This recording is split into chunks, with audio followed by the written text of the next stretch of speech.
You guys ready? Yeah, let's do it. I don't need to record, right? Do I need to record on my end or am I good? You good, dog? All right, Okay. here we go. 3, 2.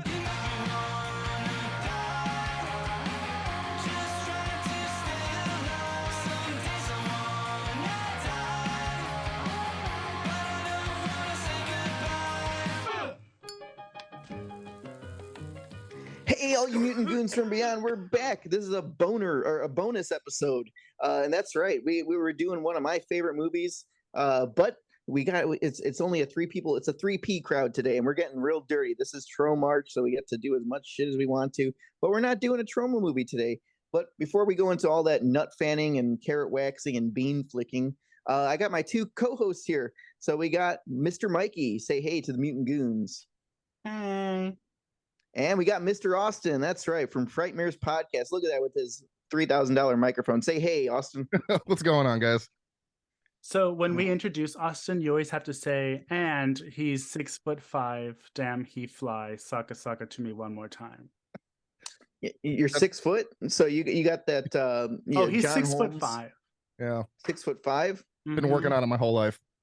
Well, you could donate some of that link to just get a hacksaw, cut off some feet, and give it to the less fortunate, us 5'9", 5'8" people. So I'll trade height for some muscle mass. We can set up that arrangement. I just want to be taller so I can eat more and get away with it. Yeah, but the taller you are, the more you get. Like I remember back in the military, like a lot of the tall people, like while they thought they were cool, they had those really bad purple and red stretch marks because they're like, I'm growing out of my body. Like I don't know. So, do you have those yellow and purple stretch marks on the side, Austin? No, I don't actually. I guess I'm fortunate. Lucky you. Harder for me to do a push-up because I got so much more to go down. That's my one downside. Because working out. I'm not gonna say it. What are you gonna say, Mikey? What do you have to say? You got that look on your face. What is it? Just say it. I was expecting you to interrupt and say something. It's really hard for him to do push-ups because there's something in the way all the time. It's hard to do push-ups when you're standing on a tripod. That's right. You can't go that far down when you can't, When I'm packing like Greasy Strangler over here. Oh, God. Yeah. Well, see, you're talking about like giant schlongs, but anyway, the mouse is out of the bag, or the massive mouse's head. So, this is Tro March, and I know we were supposed to do a Troma film, but there's something that came out in 2016, and for me, like this has been one of the movies that it's like the first time I watched Toxic Avenger, the first time I saw Terra Firma, Blood Diner, things like that. This movie has become one of my this is my top 10, and Mikey has seen it before. Mikey, you got a little bit of a sourpuss face on you. What are you thinking? Oh, sorry, that was my UTI. But I was checking to see because we might get a screener for a new Troma movie coming out, which is why we did this one, because it was between this one and a screener that we're trying to get so we can review that during this month. But Doug was like, "Oh, we can do the Greasy Strangler." I was like, well, we can, or we can do literally anything else. Because I have seen it before. But, Doug, you always do what I want to do, and you're always down to participate in whatever I need. So I was like, you know what? Let me not be a capital K cunt and just, wow, Austin. What? Okay. I thought you were like a professional sound engineer. You would like, no, not to I'll mute myself. I'll mute myself. No, it's fine. No, I love being interrupted by bodily functions. Next time, queef into the microphone. See how that goes. My God. Yeah. So I was like, let me not be a bitch, and let's do what Doug wants to do, and I will just be happy for him. And luckily, this movie's not very long. No, it's a perfect like 80 some minutes. Yeah, but Austin, you said you've seen this before too, right? Before we did this episode. Okay. I had seen it a couple years ago and was not a fan of it, and then rewatching it today, I don't know, I must have either been drunk or something when I was watching it the first time, because I fucking loved it on this watch. So I had a drastic change of heart. Oh yeah, well, see, the thing is with this, I've only seen the trailer. I saw the trailer back in 2016. I'm like, a movie with old people and greasy, like people talking as vulgar shit as possible, queefing and on camera. And so I went to this theater. I was living in Cleveland at the time, And I went to this very prestigious Criterion Collection looking ass theater, and all these the poof poof, and I'm the bourgeois. They're going there. Their favorite movies are fucking Tree of Life and stuff like that. So the Greasy Strangler's playing there. And me and Yahaira are like, oh shit, the Greasy Strangler. I wanted to see that movie. And granted, we didn't know much about it. No one was talking about it. No one knew what it was. But I'm like, oh, the Greasy Strangler's playing at this theater for one night. I saw the trailer. I thought it looked interesting. So let's go see it. And there was a bunch of like punks in the audience, and then people smoking weed. And you know what I mean? Like just crust punks. And I'm just like, man, for a prestigious Criterion looking theater, this is a pretty cool crowd. I dig it. And then this one guy comes in. He looked like Brendan Fraser from The Whale. He looked like the Whale version. He's like walking down like the Mr. Creostro from Meaning of Life. And he goes and sits like in the front row seat. And he's got his tie on and everything. And he was from the Cleveland Times, the local newspaper, and he writes movie reviews, prestigious. I'm Roger Ebert. And so the movie starts. I didn't even know what I was expecting in the movie. And so the movie fucking plays, and we'll go into detail about it. And while he's going on, he just has the shocked face on him the whole time. He's like, oh my God. Oh, fuck. Oh, just kill your dad already. What the fuck? Oh, you're fucking sick. Oh, there's just fucking, oh. And he's like holding his mouth, trying not to, throw up and stuff. And that was the funniest thing. And the punks behind us, I don't know if they were shooting up or just smoking weed, but they're just in there, like they're laughing their ass off. I'm having the best time. Yahaira's like just kind of like laughing that I'm making fun of the critic. And I'm laughing at the scene, like already, like just the one time watching it, I was already repeating lines like "hootie tootie disco cutie" and "I'm going to the whorehouse 2 nights in a row is not permitted." You know what I mean? So I'm already repeating this movie like the fucking Rocky Horror Picture Show. You know what I mean? And I'm just like, holy shit! Did I just find my own like midnight movie cult classic that I can go to and repeat lines from? This is fucking great. I love it. This is the shit that I've wanted to see for a long time, and that's how I felt when I watched Toxic Avenger. And so to put into perspective, it's like Troma meets an A24 Ari Aster film, mixed with like John Waters, some of the John Waters style humor, and I fucking loved it. This is the movie I've wanted to see forever, and it finally someone made it. So, yep, and all the Pepto-Bismol sweater glory. When I first saw this movie, I think it was at one of the theaters, and I think it was one of those theaters that showed more like art house type films. I didn't make it to the theater because I obviously heard about it like in the horror circuit. So even though like the summary isn't something that I would actively go seek out because it just was a horror film, I was like, I'll watch it. But I didn't make it to the theater. I saw it when it came to video on demand, I believe. And I just, there are some parts that are funny. And it wasn't like, I mean, I know it's like outrageous and disturbing and grotesque, but that stuff wasn't what put me off. What put me off was just like the awkward delivery of lines and like the intentional, nonsensical aesthetic of everything. Like, I was just like, what the fuck is going on? And like, even their outfits, why are they wearing that? When he goes to the disco and he's wearing like a woman's suit that has everything covered except his penis. And then Oh my it's God. funny, but it's not funny enough for me to rewatch it. Because there were times where I was like legit laughing even the second time around. But then also like you have to be in a certain mood because is it Michael St. Michael? Is that his name? The actor who plays the dad? mhm. Yeah, Michael St. Michael's. Yeah. He definitely was down for anything. And there's a part where he like is laying in bed and like rolls up, not wearing anything, exposes his asshole and farts in his son's face. And I was like, okay, that would be funny if I was drinking or, having a breath of fresh air with the devil, if you know what I mean.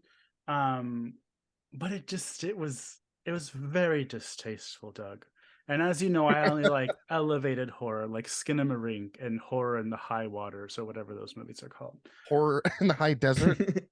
Yeah, that one. And Horror in the High Water, the sequel. No, That's the one Outwaters. where That's the what I was nerds. thinking. Oh, okay. High Waters. I'm like, you're talking about Revenge of the Nerds, where they lift their pants all the way up, and they got High Waters. Oh So. yeah. Where's the flood? That's what I used to tell people that had high waters, because someone told me that one time. But yeah, and then the Grease stuff. I will say though, this is Women's Month, even though it is Tro March, and I love this sassy, cute, full-figured woman. They have this Mexican woman with a very Ronald McDonald red wig who owns her sexuality. I love her, and when I first watched this movie, I was looking her up or something. I saw an article, and I hope I was mistaken and I didn't read this, but I thought I read somewhere that she has a hard time getting roles because of this movie. And I'm like, don't punish somebody for being, for doing her job and being an actress and like being okay with certain things that other people are not okay with. Like, just because she did this doesn't mean that I can't see her, play a substitute teacher on Stranger Things. I don't know, whatever she wants to do. It's just a shame that someone that is willing to do this is gonna have trouble finding other work. I'm sure these other guys don't have trouble finding work, so that kind of sucks. But I really liked her. I thought she was cute.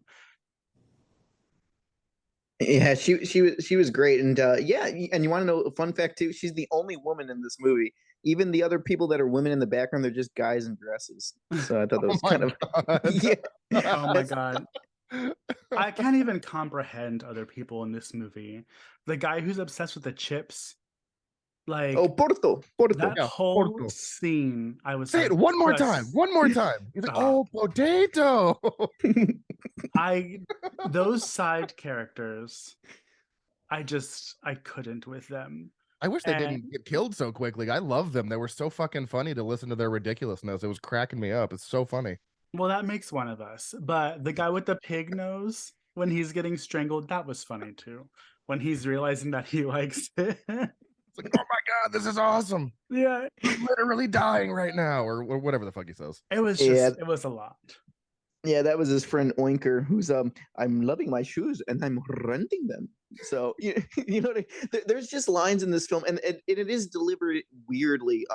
The director of this is British, and if you've watched the ABC, I think it was ABC's of Death, one or two. He did the one that was like a prequel to the Greasy Strangler with the old man in the bed inside the mattress. Oh, I don't know if you remember that short, but yeah, this was kind of like the interesting. Okay.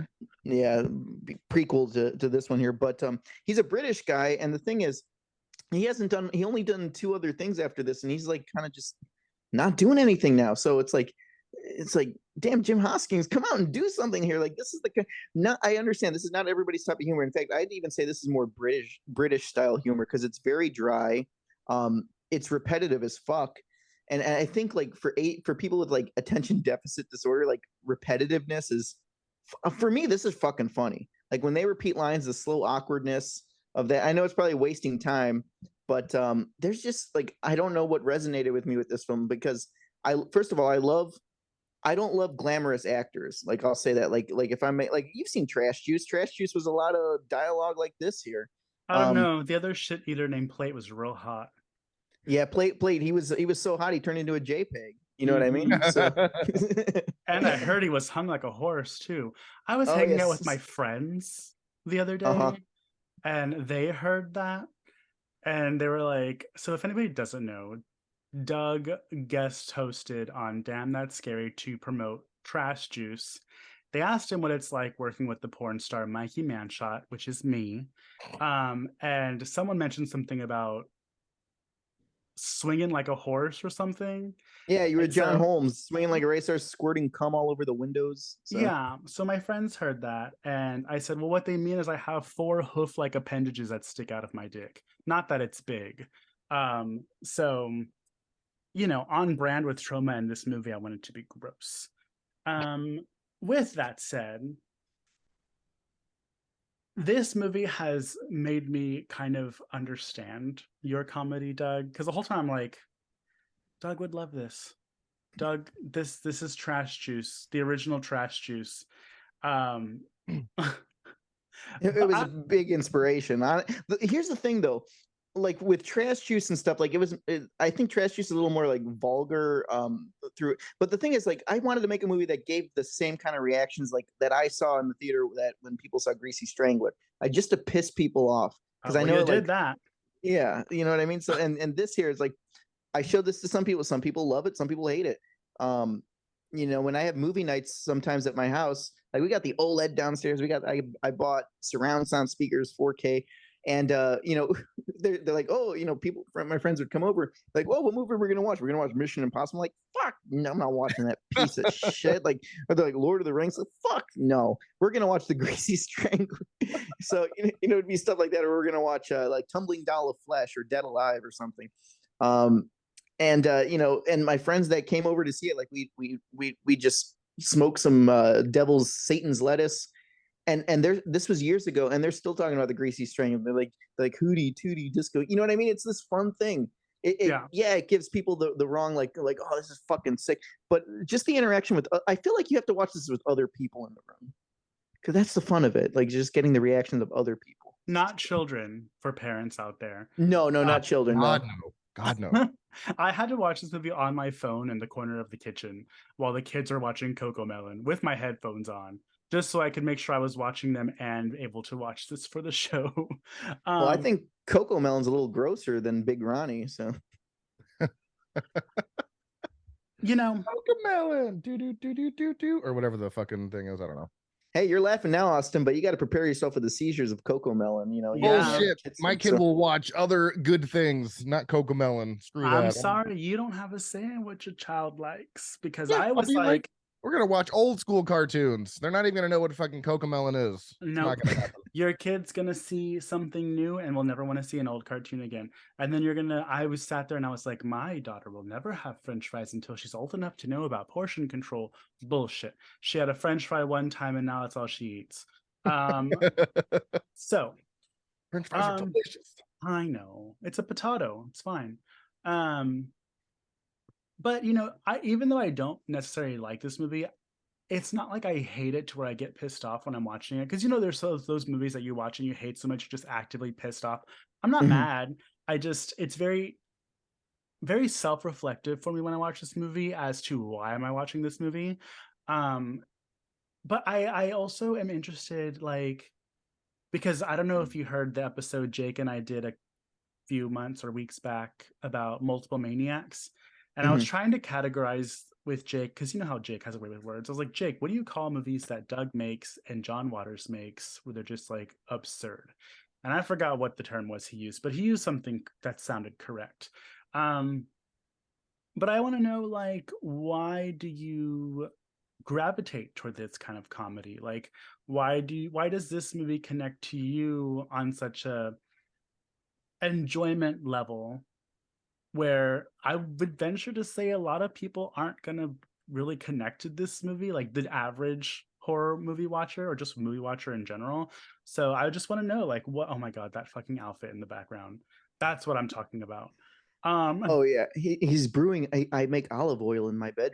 You should come up sometime. Oh my god, and then he's juicing the olives. That's not even how you make olive oil. But anyways, I digress. So Doug, I just want to know what about this appeals to you. I don't know. It's hard to explain why do you like something. I don't want you to defend it because I think you're definitely entitled to like what you like. I just want to know what it makes you feel. That's a good point. And now this is starting to get a little more A24 than I had thought. But yeah, so I guess it's something that I haven't seen before or something that you don't normally see. You know what I mean? Like everyone could laugh at like fucking Adam Sandler movies and stuff, but False. Yeah, well, there's this good 90s stuff was good. I have never laughed at Adam Sandler. I'm sorry. You take that back. I will not take Adam Sandler slander. That was hard. There you go. See, there's your Adam Sandler joke. So. Oh, dang. Shampoo is better. Oh my god. But okay, so for example, like everyone's seen that, but how often do you see like an old man and then his like overweight son like living like for me, okay, maybe it's because where I grew up. I grew up in Ohio. And if you know Ohio, a lot of the people look like this in Ohio. So I think He's not wrong. I've been there a few times. They do pretty much all look like that. Yeah, they look like they have the same style glasses that Big Brayden has. You know, in fact, you know, they're not gonna listen to it, but Big Ronnie looks like my grandma. So She's actually our #1 Patreon member. You take that back. yeah. Well, the thing is, like it's just this is one of those things. Like, you know how Rob Zombie gets those actors that are just like aged and old, and he's like, oh, no one's really gonna want them in the movie. This relishes in that. This gets actors like Michael St. Michael's. I think his last thing he did was the Video Dead. He was in that movie. So he plays the guy with the dead fish. But yeah, so the thing is, like, I just appreciate like these actors coming out here. And then the one guy playing the son, I'm fanning my nuts. What was your original question, Mikey? No, I'm just asking, like, what do you like about this kind of? It's different, and then it's also the way it's okay. Here's something here. What's interesting is that the way these actors are delivering their lines is what makes it funny and repetitive to me. Because the thing is, here's this: if you watch the Greasy Strangler without these actors, you had Brad Pitt or you had people delivering the same exact lines in the Greasy, it wouldn't be funny. You know what I mean? Like, just think about it. Like, if you had like serious actors like doing this stuff, it would not be funny. But I don't know. I just think it's like you don't see people like this all the time in movies, and I appreciate that. And I think the humor is so, like for example, like I would before this I was watching scenes. I'm fucking cracking up laughing again. This is like the 16th, 17th time I've seen this movie, and I'm saying the lines like it's been a year since I watched it, but I'm just here repeating the lines, and I think it's the funniest shit in the world. So I think the absurdity, and then yeah, like I said, like this movie would not be funny if it was big name actors or whatnot, or good looking actors doing lines like this here. So to me, it's odd, it's different, and that's what makes me laugh, honestly. Yeah. Like awkward comedy, because there's a lot of people that comedy. Yeah, there's a lot of people that can't do awkward comedy. I can, but like Adam, he'll leave the room. That show, Impractical Jokers, whether you like them or not, Adam cannot be in the same room if that show's on, because it makes him so uncomfortable to watch that. And so even though, of course, this isn't a reality TV show, it's built on cringe comedy. And there's a lot of people that get secondhand embarrassment from it and they can't do it. But I totally know what you mean about like not getting traditionally beautiful actors, because even though we're saying like these actors aren't ugly, I mean the two main guys kind of are made to look comically ugly, but if you put them in regular clothes they would look normal. But I'm all about an unconventional final girl. Not that there's one in this film, but I yearn for the movie with the final girl that looks like Janet from this. Like the closest thing I can think of is the Boneyard, where your final girl is like a 50-year-old overweight psychic woman. But Austin, okay. Oh, go ahead. Oh no, I was gonna say, and yet, well, you mentioned the Boneyard. There's another weird one for you that has fucking Phyllis Diller as a monster. Like you can't fucking beat that. Like I love the Boneyard too. Yeah, and yeah, so same thing. Like I love.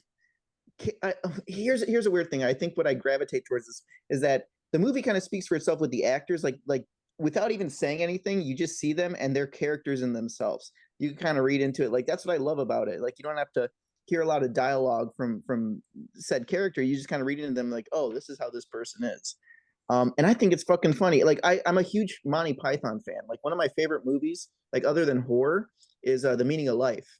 And a lot of when I was younger, a lot of my friends, like when we watch it, they hated it. They're like, why are you laughing? Why do you think this is fucking funny? And The Meaning of Life is like my top 10 like regular movies. And and my brother and sister, we watched it too, and it's grotesque. You know, they're you're laughing at a scene where a guy's getting his organs removed with a bolt cutter. I'm like, yes, because that's fucking the way it's. If you've seen Monty Python, you know what I mean, like the dark humor and then just the absurdist comedy. I think that's fucking funny, and that's why this resonated with me. I'm like, I have not seen a movie like this in a long fucking time, and you know, that's stuck. I don't know. What do you think, Austin? So like I said, I did have a pretty dramatic change of heart when I first watched this. I think I gave it like 2 stars. I was like, this is I don't know, I didn't like it. It wasn't my type of humor. But Mikey, you did say this earlier. Like, this is a movie you have to be in a mood to watch, and I can wholeheartedly say yes, you have to be in a mood for it. And when we were talking today about doing the episode, I was like, oh my god, I don't even. Is that Is the that an album? vinyl? There's an there's an Oh my LP. goodness. Oh my god, I love it. I will touch on that later. Austin, give us your speech. Shit, I don't know where I was going with that. Where was I? You had to be in a mood to watch it, and we were Yeah, talking you have today. to be right. So you have to be in a mood, and we were like, you guys were talking about doing it, and I was like, oh, I can probably make that episode. And I remember not liking it the first time, but I like to give movies a second chance. And I don't know if I was just in the mood for this movie or what it was about this watch that I loved it so much, but I was cackling the entire movie, and it's grotesque. And they don't, like you said earlier, they don't have really like conventionally attractive people in this, but I think it was just done so perfectly. Everyone came in, gave the performance their all. It's so wacky, it's so grotesque, and it's like nothing you'll ever see. So I think it's just, I commend them for making something so wacky and so funny. Even though there's a lot more penises than I want to see in a movie. There's a lot of those, and they're very oddly shaped too. I don't know what the deal was with that. Were those like prosthetics or something? What was going on there? Yeah, Doug, every Yeah. penis you needs to must be know. Well, the thing is, I met Big Ronnie and Big Brayden. Actually, there was a movie that I worked on called Alien Danger, and when we went to the premiere, the director of that, he asked me, he's like, "Hey, can you do me a favor?" I'm like, "Yeah, what?" He's like, "Can you go pick up Michael St. Michael's and bring him to the where the screening was for the movie?" I'm like, "No Yeah. shit, of course." I would scratch my ass and walk backwards to go pick up Michael St. Michael's. I love the fucking Greasy Strangler. So the funny thing about that is that I called him. He doesn't have a cell phone. He has a landline, and he lives in Long Beach.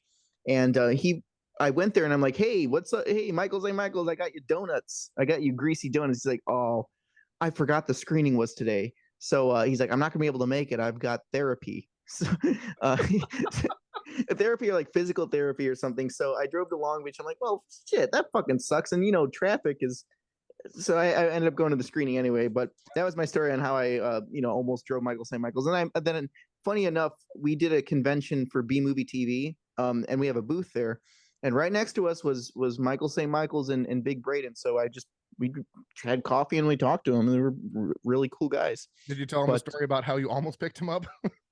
Yeah, he's like, "Oh, that was you." Okay, he talks just like he does in Greasy Strangler. Yeah, Yeah, there's just something about this movie. I don't know. It's hard to put my finger on it, but it's something, like I said, it's like you won't see anything else like this. It's A24 quality, but it's a B movie. It's very confusing. Like, it looks so good. The score fucking slaps. Like, I love the score. And there's actually some pretty good like practical effects in there, like some practical kills that are actually really good. So I fucking had a blast with it. If there's a Blu-ray or an LP, I'll see if I can track that down and own it, because now I'm a fan. Well, well, go ahead, Mikey. no, I was going to get into the things that I liked about the movie, but if you want to do something that makes sense before then. No, I was just going to say, for because Austin brought it up. So that's the thing. I don't think the humor hit Americans as hard because there is no official Blu-ray release in America unless you buy a bootleg. But in Australia and the UK, there's official Blu-rays for this. But the only thing here they have is that this LP, and the cool thing is, like, Nice. yeah, everything's hot pink. But yeah, I don't think Americans really got the humor of this, nor did they appreciate it. But I don't know. Maybe I'm British and I don't even know it. Maybe my dad's not my real dad. Maybe my dad's like Michael Caine or something. I can British see humor that. works for me though, like, and I love The Office, which is pretty cringe humor as well. So I think that's why I like this one so much, is because I do enjoy that kind of cringe humor, and there's a lot in this movie. And then there's just a lot of, like, almost every line that Michael St. Michael says is like a quote that I wanted to write down and repeat on this episode, because it's so, like, everything he says is fucking hilarious. Like, I had so many quotes, I was like, all right, I got to stop writing down quotes. There's too many. Well, I got you're all hot and bothered by saying, "I could feast on that queen's ass all night." That was Oh one of my my favorite lines. His delivery with that line, I was like, oh my god, I almost fucking spit out my soda that I was drinking. Yeah, so while, and it's funny you bring it up because this seems kind of like a branch off of, oh, I forgot I shaved. I hate it. I just saw myself in the camera. You mentioned that you liked Monty Python. I don't like Monty Python, but this is kind of like a branch off of slapstick comedy, like Three Stooges, Monty Python. Like, that's not my humor. And maybe that's why I didn't necessarily connect with it too much. But when you mentioned that there's like a British director, because I saw the director, I didn't know he was British though, but I saw like his filmography and I saw a little picture of him. Um, it kind of makes sense. Even like the color scheme of it is very European. But with that said, there are things that I did enjoy. You brought up the LP. I actually liked the score. I found myself after I was watching it, like humming the little song and Yeah. yeah, while I was walking, and I was like, "Oh, that is catchy." Um, a lot of its charm comes from the actors. Michael St. Michael's, I didn't really find anything that I kind of knew him in, but apparently he was John Travolta's hairdresser. I didn't know Whoa. John Travolta Okay. had hair. But the score was good. The cinematography was really good.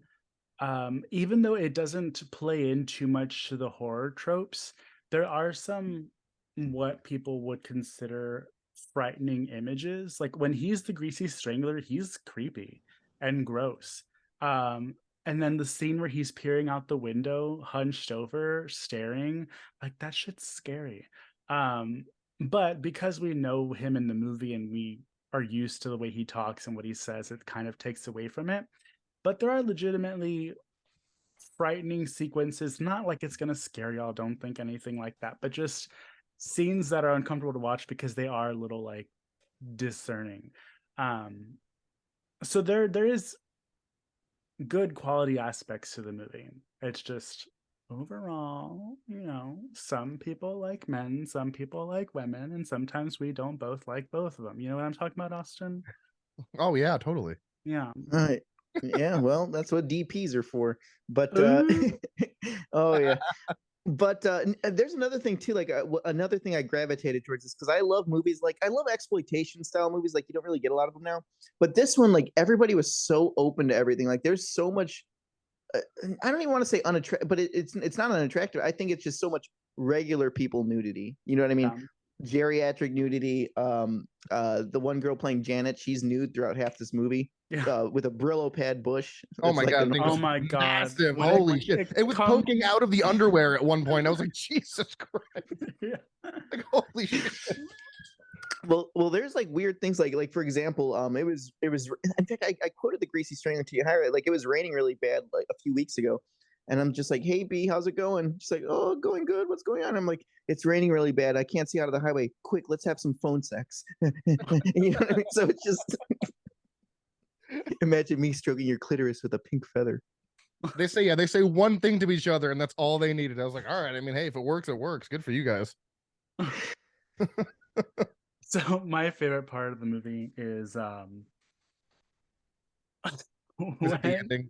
no, maybe it's not my favorite part. It's the one that made me laugh the hardest because it's just I love that girl. It's just so funny. Which it's funny because you see the two main guys and they look funny, so they're gonna be funny. And with Janet, she just looks like a normal, 30 in her 30s woman in a regular city with a wig on, because let's not pretend we don't know that that's a wig. And so when she's going to the bathroom and the dad's outside, she's like, hello, and he's like, I need to brush my teeth. She's like, well, I'm peeing. What did he say? He said like, I He's like, want to that's watch. okay. I won't look. Yeah, he's Yeah. like, I won't look, but I gotta brush my teeth or something like Brush that. my teeth. And then he goes inside and brushes his teeth, but he's staring. She's like, you said you weren't gonna look, and he said like I lied or something like that. He And like so winks. yeah, he winks. He's watching her pee and you could hear like it's very audible when she starts peeing and when she stops peeing. And at first it's kind of like a weird scene because you're like, this is a little icky because at first you're kind of like, this is a little like non-consensual, but then she's like peeing and like half awake and then she kind of winks. And the way she winks is so funny, and so I was like, okay, now I can laugh. Yeah, it's like yeah. yeah, there's just so much shit in this movie, and I don't even think we got by the sleigh by play as a bonus episode. You get, but Yeah. anyway, it's the Greasy Strangler. There's another movie out there that I saw. I didn't know about it, but apparently the director was inspired by the movie called The Oily Maniac, and I believe that's a Hong Kong movie. Huh. Yeah, it's like on a region. It's kind of hard to find, but yeah, the Oily Maniac. Um, but it's like a guy in tar. I mean, it's probably nothing like the Greasy Strangler. It's just maybe the same kind of villain, killer style character. But yeah, I mean, and that's the story for you guys that haven't seen it. It's basically it's a father and son. Like honestly, like I know we're like more horror, but this is like a love triangle movie. I feel like this is like a coming of age father and son movie, if of anything. What age are they coming? Because these are pretty old gentlemen. Listen, everyone has it at a different point in their life. They're just late bloomers, okay? There's just so much sex. Like, look at behind you, Jug. Every time I look at the screen behind you, there's something sexual going on. I don't even know if we can release this video on YouTube. We'll have to censor the background. Yeah, she's well, no one can really see back there. I'm sure it'll be blurry back there. Oh, but you can see enough.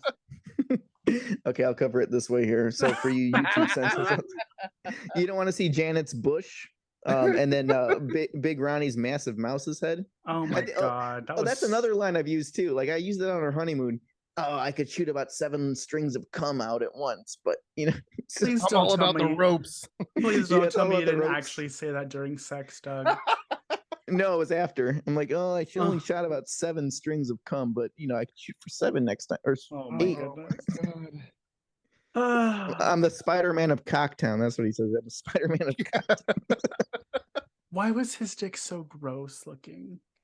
Like, I mean, why? even the kids it was just can I say kids? Oh my god, that's awesome. Sorry. Rewind. The sons. Holy shit. Even that The still 40 to wrong. 50-year-old son is who Austin is The referring man-child. to. The man-child. The man-child. But it was like so red at the tip, and I was like, yeah, and I was like, I'm not white, so I don't know if maybe that's like a thing. Oh god, no. That's No. No, he had like a dog dick. So. Yeah, The it looks like a red rocket. Yeah, but you know, it's funny. Every time I go inside a car wash, I always think of the Greasy Strangler. So that's. Oh my god, I know there was a lot of repetitive stuff in it, but I loved every time he would go to the car wash. His every face, time, yeah, every he's time just like was getting smacked in his hair and his bangs. It's funny that he was a hairstylist because his hair is pretty fierce in the movie. He has like his bangs hair. and like a feathered like, and so when the car wash is blow drying him, he's like his bangs are all nicely coiffed. Oh yeah, hair is luscious, man. I wish I had the confidence that he does. Oh my god. I hope when I'm that age I have that hair. Yeah, no, he is. That's a very nice man, and it looks like that in real life because, like I said, his booth was right next to the B Movie TV one. So, after a while, it's like, man, you know, now you're watching. It's like I just sat next to these people for like 2 days. I don't mean to stereotype, but I know he's a hairdresser. Is he, part of the family? I didn't ask, but hey, it's his prerogative. But he did say, the best thing in the world is sex. So he is a kind of a pervy old man in real life. But I was just wondering. I was like, is he gay? He's very masculine in the movie. Not that gay people can't be masculine, everybody. Don't be sending our hate mail. If you do send it to frightmarespodcast@outlook.com. He said he was trying to work out for the movie, but he's like, oh, I just hate I get embarrassed on the one scene when he's like leaning over the porch and he's all mad. He's like, I look like the fucking Planet of the Apes. That's the scary part. Like, I wouldn't be embarrassed of that. I'd be proud that I was able to look so terrifying. Yeah, he was intimidating. Yeah. I did read in the trivia that when he moons the patrons in the beginning of his little fake star-studded walk. Oh, the disco tours. Yeah, he felt that it showed his ass for too long. And I was like, yeah, but that's the comedy, unfortunately. He just left it there, and then he was like, you gotta help your dad with his pants. It's like, you can't pull your own pants up, man. Come on. Just rip them up. Well, I mean, that's how I run my work here. They're like, oh, what do you think about this? I'm like, all right, goodbye, you fucking cunts. I'm gonna go eat myself today. You know what I mean? Like, there's stuff that I quote in this movie that I don't like. I've seen it so much that I forget that I'm quoting the Greasy Strangler. So, yeah. Well, if you guys need a play-by-play run, it's basically. We didn't even mention the fucking thing about this, because the thing is, I don't think a lot of people have seen this movie because it came and went. But yeah, Big Ronnie runs a disco walking tour with his son, 40, 50-year-old son, Big Brayden. And when a sexy woman takes the tour, Janet, the one we were talking about there, it begins a competition between father and son for her love. It also signals the arrival of an oily strangler who stalks the streets at night. That's pretty much all you need to know, because it literally is just about a love triangle for most of the movie, and then they'll go out and kill some people. Sprinkle of murder. Yeah, sprinkle of murder here and there, and a whole bunch of dongs, and there's your movie. Yeah, but this was before Pornhub. Well, no, Pornhub was still kind of like that. But the thing is, Janet ends up fucking the dad and the son, and the son like throws a tantrum. He like puts his hands on. He's like, "Yeah." This girl's confused, is what she says. You may have slayed her pussy, but you couldn't slay her heart. Oh, straight people. You gotta give it like Mike. This is like honestly, this is like the funniest fucking shit ever. Like I said, maybe it's an Ohio thing too, but I could just imagine like my family or like just people I know, like their aunts and stuff saying dialogue. I think it's the funniest fucking shit in the world. I don't know. Yeah, no, I'm with you. I think it's hilarious. It's very outlandish, and I don't know, works for me and you apparently, Doug. Yeah, well, I'm completely 100% like if this was like Brad Pitt or like big actors and stuff. I'm getting myself emo hair right now, but if this was big name actors and stuff, I don't think this movie wouldn't work. I would think it would just be cringe. It's really the actors that sell it. So yeah, they're so deadpan, but they're so like passionate at the same time. It's quite interesting. Yeah. Okay, here's a perfect example. Napoleon Dynamite. This feels like Napoleon Dynamite, but like an adults only version of that. So yeah, exactly. Yeah, it's the same kind of humor, just straight faced, like saying hilarious things. Like I don't know how they filmed any part of this movie. I'd be cracking up the entire time. I got it. It's oh my god, that dance. I love that dance that they're doing behind you. Yeah, it's Napoleon Dynamite remade by Rob Zombie. Yeah, but with more Monty Python, I feel like. See, I don't even know. It's just a weird kind of mix. The actors from Rob Zombie imitated Napoleon Dynamite's humor on the set of a Monty Python skit. So I really feel. Oh, and then with A24 producing. With A24 producing, and Ari Aster fanning his nuts, saying, "Oh, we need shots like this." Ari Aster's doing the camera work. So. I gotta see what the budget was on this, because seriously, for a B movie, it was very very high quality, honestly. Yeah, they had a good camera. I don't know if I would consider it a B movie, and I don't know why. Because I think it like looks too good to be considered a B movie, but I mean it really is when you think about it. It's a B movie for sure. Well, I'll tell you this much here, for you people who live in Los Angeles or California, this is probably the most LA of LA. Like if you're used to the areas in like Pico Rivera, like El Segundo, this is all filmed there, and this is exactly how California looks. That house, as gross and disgusting as that house is, that probably runs for like $1 million in California. Oh yeah. So yeah, I saw yesterday. There was a 2-1 with 428 square feet sold for like 500,000 in Cali, and I'm like, oh my god. Ew. Yeah. Like this movie, this episode is not structured, but it's just an extra episode for our lovely fans. I don't know what. Oh, Austin, what stars do you give it? What stars? Oh, you're gonna hate me for this. No, I'm not. I hate you for other things. Strictly, wow. Strictly looking at it as a B movie, I think it's for a B movie. I'm gonna say it's a masterpiece of a B movie. So it's a 4.5 for me, easy, all day. Doug. Oh, mine's 5 greasy sausages with extra grease, like that goose you cooked on Christmas. 5 out of 5. 5 out of 10. No, 10 out of 5. 10 out of 5. Wait, 5 out of 10 is way worse. 10 greasy sausages out of 5. So interesting, gentlemen. Interesting. What about you?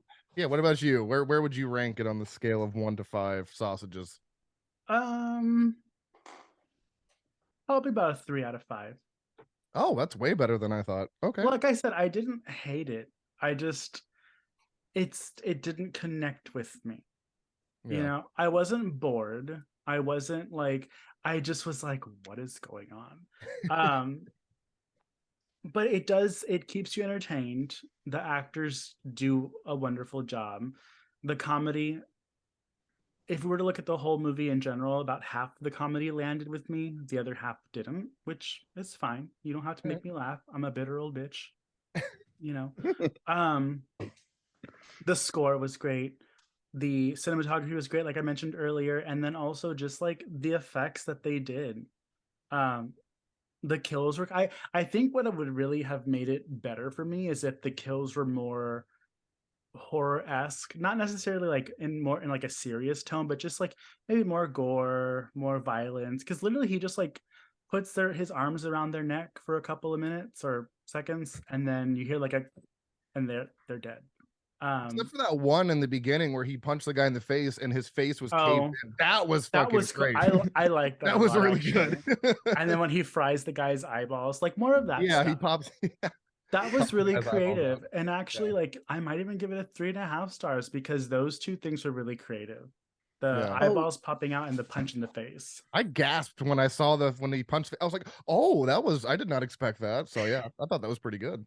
Yeah, that was like a very Toxic Avenger Part 2, because there's a scene like that in Part 2 for Toxic Avenger. But like, here's the thing: like, I know, like, I would have wanted more gory kills, like you said, Mikey, too. But the way, like, when people are gonna, like, the Indian guy when he's about to die, you know what I mean? Like, what? It's weird how it worked. Like, I thought it was so funny. Like, he's about to get strangled. He's like, "Gentlemen, please stop what you're doing here. I've got a woman in back, and I wanted to get a stiffy, but I couldn't, and my penis got inverted back into my roll. Does that sound bad to you?" Like, I'm just like, this is the funniest shit like I've ever fucking heard. So actually, I was gonna bring that up because I forgot he said that until you mentioned it. Reddit's always like, hey, but you might like this thread or whatever. And there was like an Ask Reddit that was like, I love adult Ask Reddits. Like the not safe for work Ask Reddits are always interesting. And so one of them was, I gained a bunch of weight when I was really big. I feel like my penis got sucked up inside me and I've lost my weight, but I still can't see it. And apparently it's a thing. Like penises can get sucked up inside you. I don't remember. Yeah, it's like the turtle nose effect, right? Like, just I don't think that's the scientific term. I think it's called the turtleneck. I'm just kidding.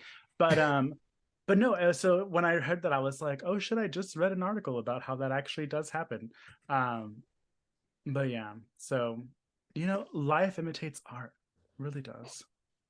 I wonder if Jim Hosking had a lot of this stuff happen to him in real life. He's just like, "Oh, you know, I'm gonna put this in my script. Like, my penis got sucked into my abdomen. Does that sound normal to you?" Hey, it's one of those things where it's unique, and if you have something like that happen to you, write it down and use it in a creative way later. Like the one I read today was like, what was your sex fantasy that ended up not being hot, or you ended up not being into? And people were giving the generic, like, oh, handcuffs are actually really uncomfortable. But this one person was like, I had my husband fuck a cake in front of me and it wasn't as sexy as I thought it was gonna be. Oh, Well, it needed free frosting, right? Did she at least eat the cake after? Well, talk about sweet and salty, right? Hey, well, you've seen Pervy the Clown. There's like fetishes for like, there's like people shoving cake in their vaginas and stuff on B Movie TV plug, Pervy the Clown at midnight on Fridays. So Yeah. you can see women shove cake up their vaginas.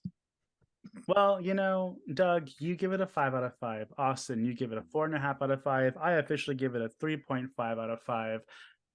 Slashers Podcast says, give it a watch. Give it a watch. And it's free everywhere. In fact, it's funny. Like, I bought the Blu-ray for this, but it's free on. There's this one called Film Rise British TV. So it was free on there. I saw it on Prime. Yeah, on Prime. Yeah, it was free with ads. Yeah, Freevee, which is funny because I kept getting thrown off by the ads, because it feels like when you see ads, it feels like you're watching TV, because we all come from a generation where we had to watch commercials. Oh yeah. So I'm like watching this dick flapping around, and like a commercial comes on. I was like, I'm not used to that. This is weird. Yeah, it's not because I have the Blu-ray too. I just didn't feel like throwing it on downstairs. But yeah, it's funny, the scene where he's like he's making the olive oil. And then all of a sudden, like, you see his dick flopping down, and then it cuts to Fresh and Easy. It's like, get low, low, low, low. Oh, like, yeah. Fresh and Easy, get our coupons now. I'm like, wait a minute, we're in the commercials. What the fuck? Well, Doug, we make movies. I plan to make more. We need to see about getting Janet to come on one of our movies that we do. Give Oh, her some- definitely. Yeah, she lives here. So Yeah.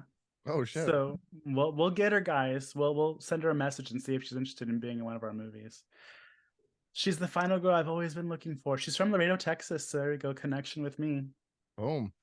there you go. All right, Mikey, you got to do your magic, your magic skills. Here. You always end up getting with these big actors. So Thanks. yeah, Oh, by the way, did anybody see Scream 6? I have not yet. Did you see it, Austin? I did. That's a face of disappointment. I'm seeing the nodding right now. Yeah, I don't know. Like, it was a great movie. I'm not gonna discount that it was a great movie, but I don't know. It just didn't work for me for some reason. Like, didn't fully work. I don't know. Maybe I need a rewatch. Maybe I wasn't in the right headspace, but I definitely enjoyed 5 more than I did that one. I think it's because I'm holding on for Stu coming back, and it's never gonna happen. But like, everybody wants him to come back. Just fucking give us Stu at this point. It doesn't make sense. Doesn't make sense. Not everybody wants him to come back, Austin. I don't want him to come back. Stu Schumacher, whatever his name is dead. Fine. It was fine. I had a good time watching it. I liked it better than 5 because I felt 5 was kind of eh. I think I'm never satisfied with the killer reveals. You can make it. Do not ever make it Sidney Prescott. Whoever's making these movies, I swear to God, if you make Sidney Prescott the killer in the next one, I will revolt because that's the stupidest idea people have come up with. Yeah. Neither here nor there. I'm like, let's go ahead and put our big boy pants on and make Ghostface a tulpa so we can already omit the stupid killer reveals that never actually do me any good. And if you don't know what a tulpa is a urban legend of something that is put into place. It becomes a thing because so many people think about it. And so many people think it's real that in a supernatural way, it actually becomes real. Oh, okay. So, well, that makes sense. See, I was hoping this one. I'm gonna go see this one. Who's the killer in this one, by the way? we're not gonna say. Okay, I almost got you there, but no, you didn't. well. See, I thought this was gonna be like an hour and 10 minutes on a boat, and then the last 15 minutes is Ghostface in New York. Was that the case or no? No, this is not Friday the 13th. I know. A little sweet boat action, but that did not happen. They were in New York the whole time. Rude. Well, if this movie's stupid, like I've never been the biggest Scream fan, but if it's stupid, and a lot of people do, I'm probably gonna like this one because you want to know what? I actually like Scream 4 the best. Oh, and everyone seems to hate that movie. I love 4. It's fine. But like I said, I will say for Scream 6, even though I enjoyed it more than Scream 6 probably is going to be like my 3rd favorite Scream movie. But I was not impressed with the opening sequence. I thought it was the weakest of the series actually, because every opening sequence has always been kind of like epic. Like, you can go down the list, but we won't. This one didn't really have any like, oh, that's the one where blah blah blah. But I think it's the darkest one in terms of like what goes on. And I'll elaborate later after you've seen the movie of what I mean, because Scream has never gone down this path of darkness of the mind, I guess you could say. And so now that it is, it's just a new theme that I haven't seen before in Scream. Yeah. I'm excited to see it. I'll see. I'll probably love it because I love the ones that everyone seems to hate. So, what about number 3? What's your take on number 3? All I remember is Courtney Cox's bangs. Yeah, that's all everyone remembers. she had like that dog, that kind of Yorkie cut. So. Yeah, it was. Those were some pretty. That was a decision that someone made, and that was the wrong decision. And all those movies, I remember. Like all I remember is the VHS that always said "hip" and scary. I'm like, was this really hip? Mm-hmm. Was it really? I think that was the second one, but I remember number 3 because of Parker Posey. So sorry about it. Parker Posey was amazing in that movie. She was the best part of that movie for sure. Too bad she died. Spoiler alert for a movie that's over 20 years old, I think. Oh God, I thought you meant in real life. I was like, holy shit, when did that happen? Don't scare me like that, Mikey. I'm sorry. I'm sorry. Damn it. Anyways, Doug, you want to take us home? Yeah, all right. So that was a fun. There was like a fish with no bones in it. This was a fun episode. A bonus episode. There you go. So for you remixers out there. Anyway, yeah. So I'm going off my keister again here, but I hope you guys enjoyed our bonus episode of the Greasy Strangler and March because A24 meets Trauma. You can't beat that. But yeah. So if you guys want to hear more of us here, Mikey, where can we go for our Patreon? Don't ask me because you forgot. I'm just kidding. Yeah, I forgot the https dot You dp can // if you want exclusive episodes and a bunch of other fun stuff, you can find us on Patreon at patreon.com/slasherspod. If you want some cool swag with some pretty fly artwork, you can find us at slasherspod.redbubble.com. I'll be modeling some t-shirts with Douglas soon in the near future of some of the styles that we have. And I know.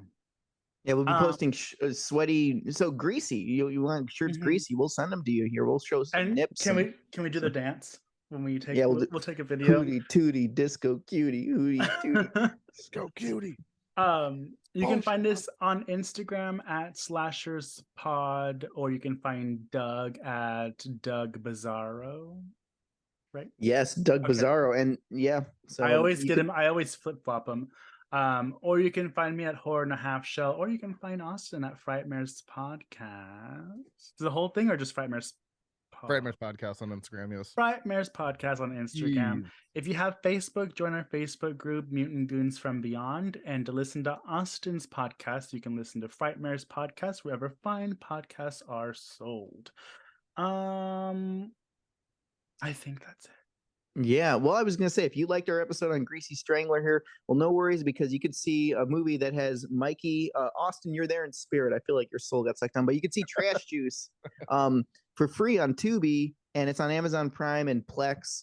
But Trash Juice is kind of like Prairie.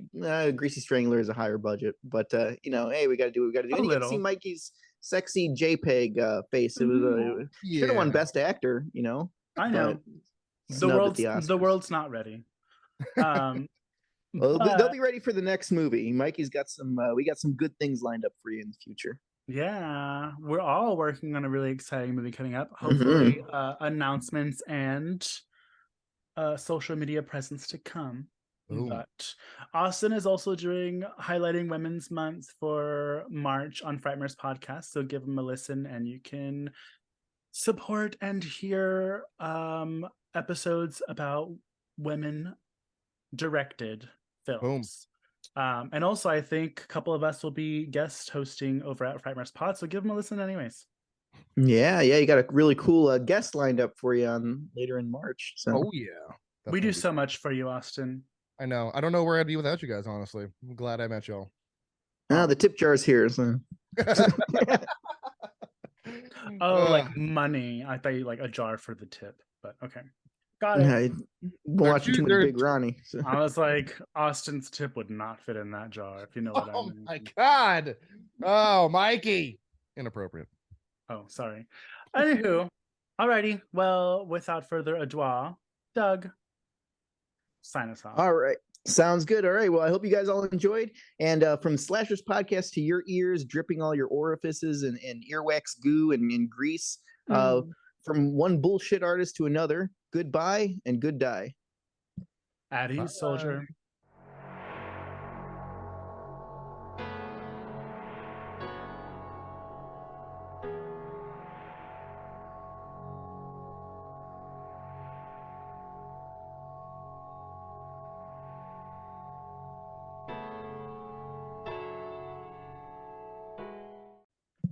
All right. There you go. Recording. Oops, that's the wrong button. I pushed stop video, not record. Okay, there's stop recording.